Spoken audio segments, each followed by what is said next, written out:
Egypt, and some other friends of Nigeria, will surely come out as a nation because we are fighting a just cause. Even a little child on the street will tell you this. We shall never go back to Nigeria again. God's grace will surely emerge as a nation. And so, as far as this war continues, we'll fight to the last man.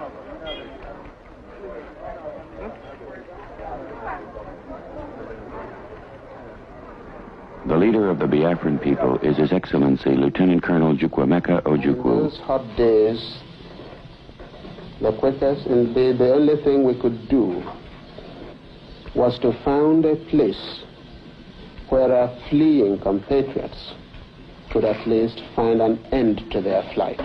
This is what Biafra is, the end of the journey for a persecuted, massacred, pursued people. We have made all attempts at a democratic resolution of this crisis. I have offered open elections, plebiscite. I have offered just an open carte blanche suggestion. Anybody who can find a democratic way of finding out the wishes of the people, let him suggest it and we will go for it. My name is...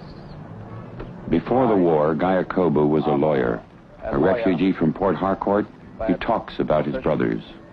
As an ordinary Biafran, I have been affected by this war, just the same way as millions of others. This is one of the main squares in the town of Umuahia. It's right opposite the market.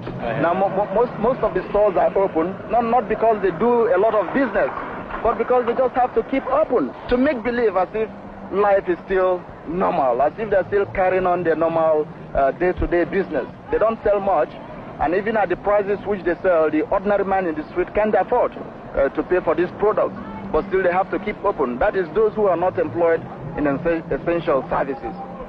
When people go to the markets and they find that prices are so high, really there ain't much they can do about it, because they know it's not the fault of the traders, but the people are really not bothered. It does not affect their morale.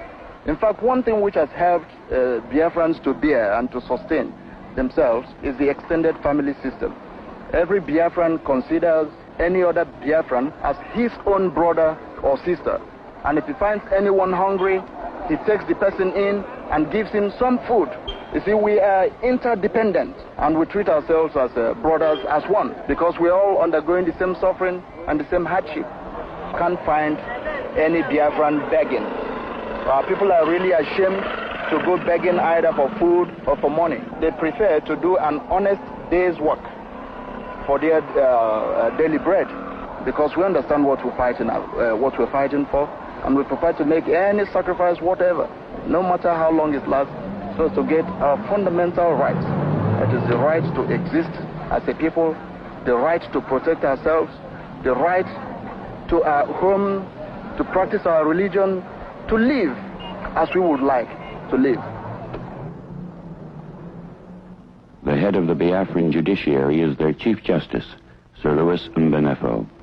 As a judge, naturally, I believe in the rule of law, and the government of Biafra believes in that. Right from the start of the crisis, we have maintained law and order in Biafra. The courts have been functioning subject to the exigencies of the war. In fact, if you look outside here, you'll see 4 courts in this area, all performing their duty. I think that is very good evidence of stability. But we who are in the leadership have learned one lesson, that when a people are determined, you cannot crush them by force of arms. And if this war has done one thing, it's made Biafra into a nation. Every child, every woman, every man feels it in his blood. It's a thing you cannot conquer. You only have to walk out in the street, and it stares you in the face. You go through Biafra, in all facets of life, we have all that makes a nation.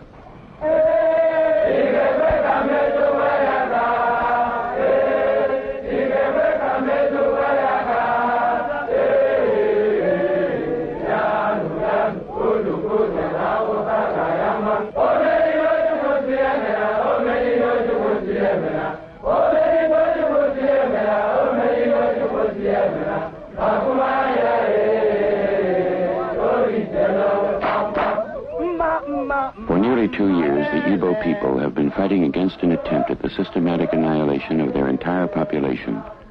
They are isolated from the outside world and outnumbered in the field, but the Biafran determination intensifies.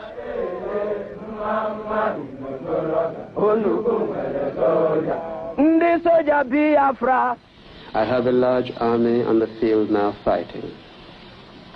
The government and the people, or the government of Biafra has never paid that army. Everything that army uses till today is by voluntary contribution.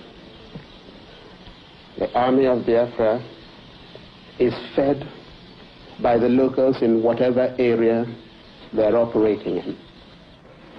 Talk of our troops, to really understand them, to understand us, one has always to bear in mind that we are fighting most reluctantly. We're not fighting as a concerted policy to do something or to seize something. It's a reflex action. We have to do it because something is happening to us. And that affects the whole attitude of the military. All of them would sooner see an end to all this. I am Major General Philip Effiong, the Chief of General Staff of the Biafran Armed Forces. When this war started, we had 128 rifles. We did not have a single mortar, certainly not a single mortar shell. And we just had no answer to these things. The Nigerian propaganda is quite effective because they give the impression that we are finished here. Of course we are far from finished, and we do know that we can go on fighting them. We are always in readiness, and that we're quite prepared to carry on this struggle as long as the Nigerians like. You dismount. That's the order. Come on!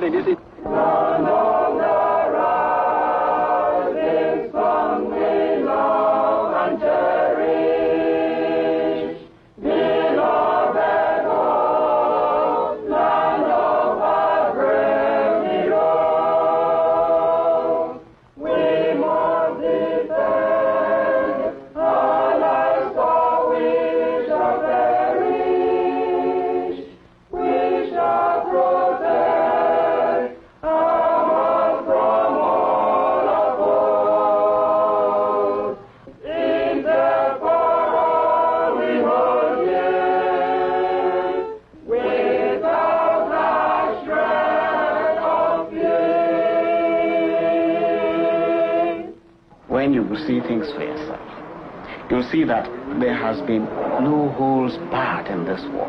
As far as the Nigerians are concerned, it has been total, it has been all out. But the truth is this, that we are fighting for our survival. I mean, I don't know how we can best convince the world that this is really so. Since they don't want to see their way to talking peace, we are quite ready that they will not talk peace, then we will not surrender. That is one thing we will not do. They can be sure of that. If the world wants the whole of Biafrans to be murdered in cold blood or killed off, maybe they will do that. They will have their own Nigeria, but there will be nobody in it.